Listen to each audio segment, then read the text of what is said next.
Inilikas po ang ilang pamilya mula sa coastal area sa Tacloban, Leyte dahil sa malalakas na alon dala ng bagyong Quinta. May isang barangay na rin doon na binaha. Hingi tayo ng detalye kay Victoria Tulad. Victoria? Rhea, naging masalimuot ang pagdiriwang ng Pasko ng ilang residente ng Tacloban City matapos salantahin ang kanilang bahay ng malalakas na alon na dulot ng bagyong Quinta.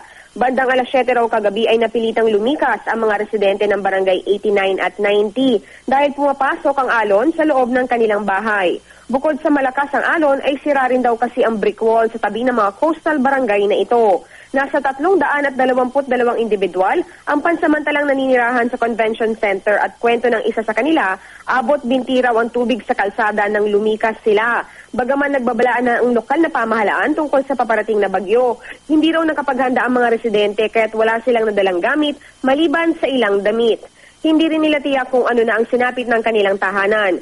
Sa ngayon, pinoproblema ng mga magulang ang kalusugan ng mga batang inilikas, lalo't marami sa kanila ay sanggol pa.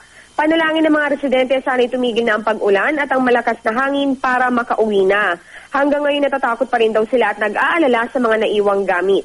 Samantala, ayon sa City Disaster Risk Reduction and Management Office, wala pa namang naitalang malaking pinsala sa syudad at hinihintay pa nila ang ulat mula sa iba't ibang munisipalidad. Paniguro naman ng Office of Civil Defense, nag-iikot ang kanilang mga tauhan sa buong rehiyon para matiyak na walang malalagay sa panganib.